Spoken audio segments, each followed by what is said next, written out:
JJP में इस्तीफों का दौर जारी है। जेजेपी को एक और झटका आज लगा है। हरपाल कंबोज ने पार्टी को अलविदा कह दिया। कंबोज ने 2019 में विधानसभा चुनाव जेजेपी की टिकट पर लड़ा था अंबाला सिटी से और इस्तीफे के साथ ही कहा कि मैं व्यक्तिगत कारणों की वजह से पार्टी को छोड़ रहा हूं। डॉक्टर अजय सिंह चौटाला को अपना इस्तीफा भेज दिया है। हरपाल कंबोज ने बड़ी खबर आपको बता रहे हैं। जेजेपी को एक और झटका। जब से बीजेपी के साथ गठबंधन टूटा है उसके बाद से लगातार बगावत, इस्तीफों का दौर जारी है। तो अब अंबाला सिटी से विधानसभा चुनाव लड़ चुके हरपाल कंबोज ने पार्टी से इस्तीफा दे दिया।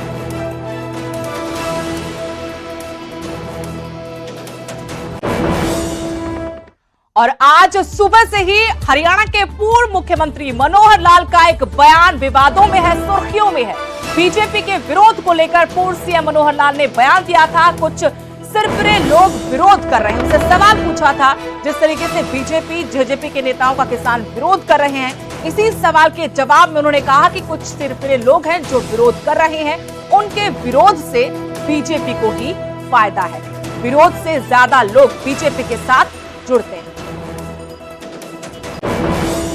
मुझे ही पता है कुछ लोग सिरफिरे ऐसे होते हैं जो अपनी दबंगाई जो चलाते हैं, पहले चल जाती थी अब चलती नहीं है। और उनको ये भी समझ में आ रहा है अगर विरोध करने वाले 10 होते हैं और जितना ज़्यादा विरोध करते हैं वहीं सैकड़ों लोग उस विरोध के परिणाम स्वरूप जो इकट्ठे होकर के भारतीय जनता पार्टी के साथ जुड़ते हैं, उनके विरोध के कारण से उनको लाभ हो रहा है।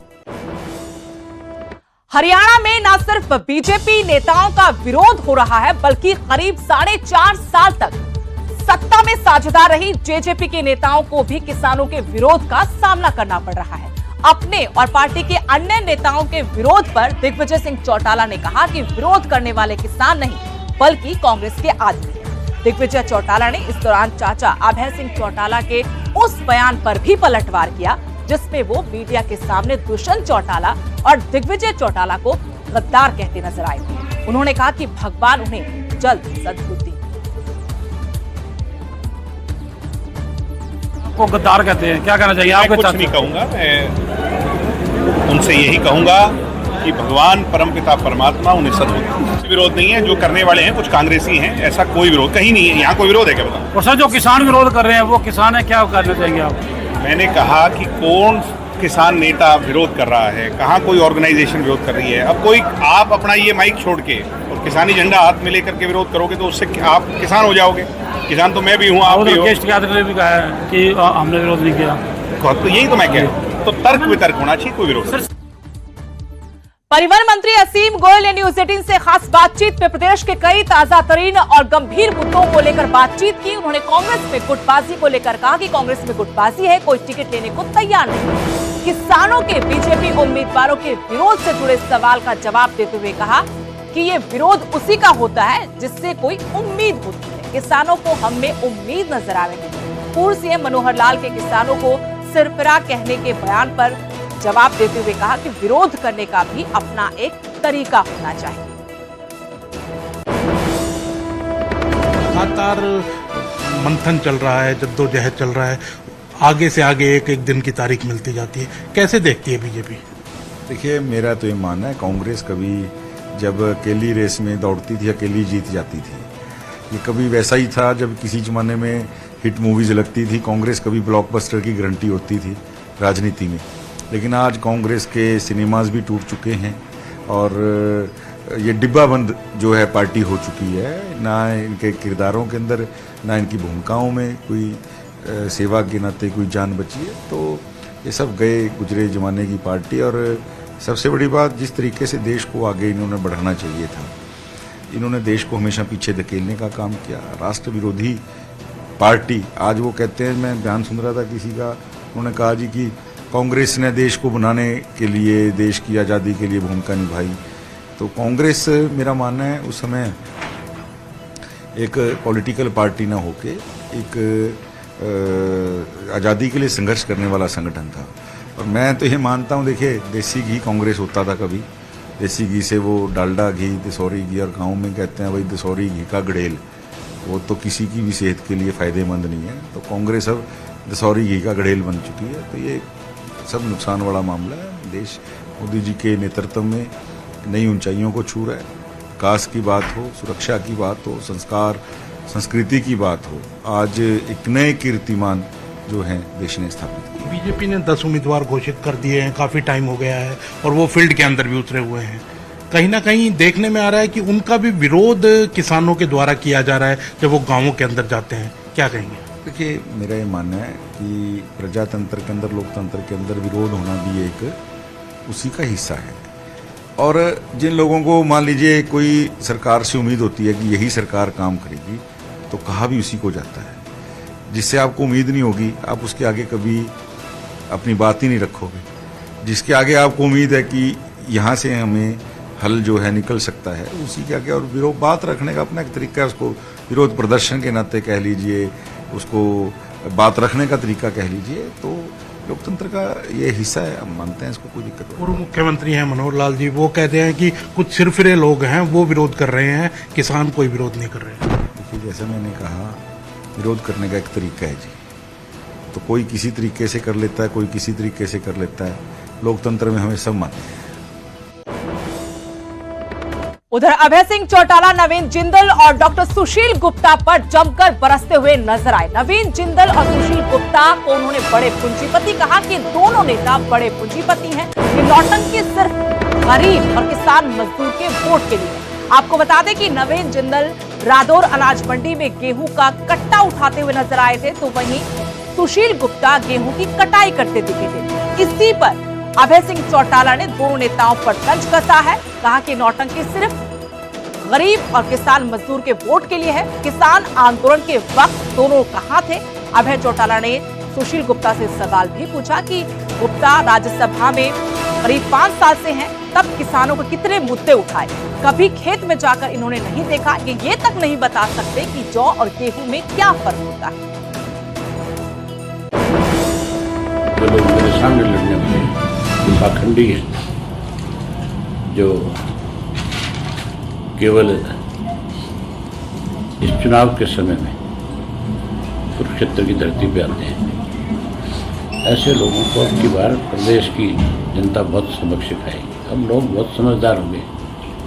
नवीन जिंदल जी 10 वर्ष से कभी कुरुक्षेत्र की धरती पे नहीं आए। अब भाजपा की टिकट लेकर के आए। इसी तरह जो सुशील गुप्ता जी है, 5 साल राज्यसभा का मेंबर रहा।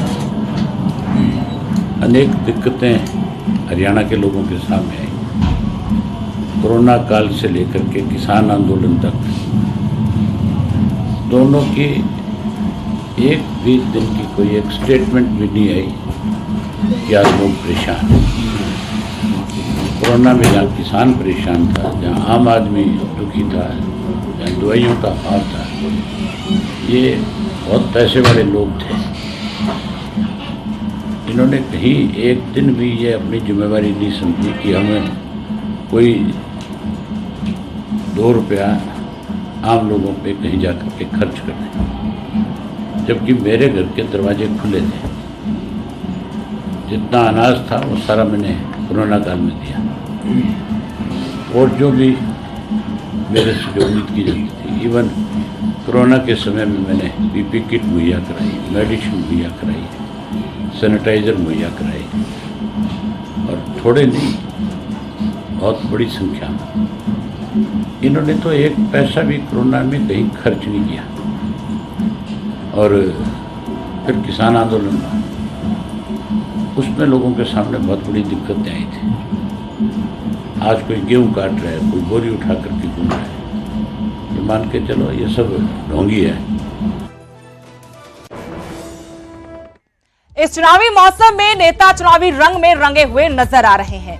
एक बार फिर से डॉक्टर सुशील गुप्ता, जो कि कुरुक्षेत्र लोकसभा सीट से इंडिया गठबंधन के उम्मीदवार हैं, वो नए अलग अंदाज में नजर आए। घोड़ा गाड़ी की सवारी करते हुए सुशील गुप्ता नजर आए हैं। रादौर की सड़कों पर उन्होंने घोड़ा गाड़ी की सवारी की। कुछ दिनों पहले गेहूं काटते नजर आए थे। इसी को लेकर अभय सिंह चौटाला ने भी उन पर तंज कसा था। अब एक बार फिर से रादौर में वो अलग अंदाज में नजर आए, चुनाव प्रचार कर रहे थे। लेकिन आपको तस्वीरें दिखा रहे हैं चुनाव प्रचार का उनका अंदाज क्या रहा। घोड़ा गाड़ी की सवारी कर रहे हैं रादौर की सड़कों पर डॉक्टर सुशील गुप्ता।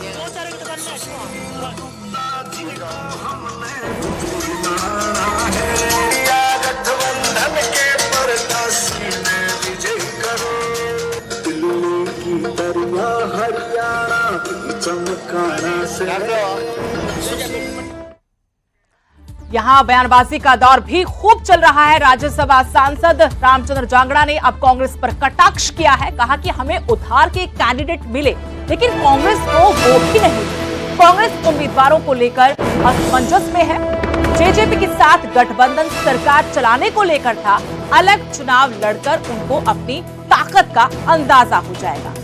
बीजेपी पर उधार के उम्मीदवारों को लेकर उनके सियासी विरोधी हमलावर हैं। इसी का जवाब राज्यसभा सांसद रामचंद्र जांगड़ा देते नजर आए। उन्होंने कहा कि हम तो उधार के उम्मीदवार ले पाए, लेकिन आपके पास वो भी नहीं।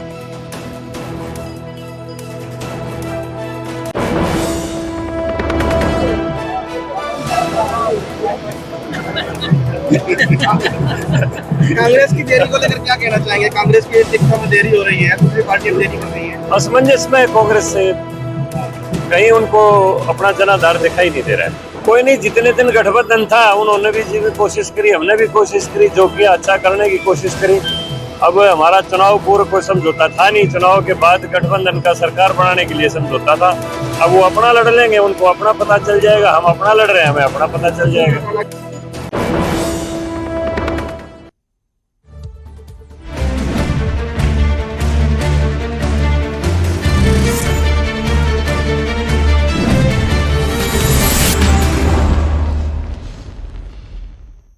चलिए अब बात करते हैं न्यूज 18 के एक ऐसे प्रयास की जो आपको बताएगा कि आपका एक वोट कितना कीमती है।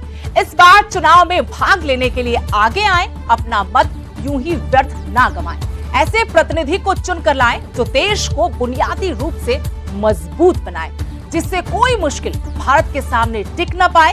एक ठोस भारत के निर्माण में दे अपना योगदान। आपका एक वोट बन सकता है देश के लिए वरदान। न्यूज 18 और बांगर सीमेंट प्रस्तुत करते हैं वोट सॉलिड, देश सॉलिड। तो देर किस बात की, जुड़िए हमारे साथ।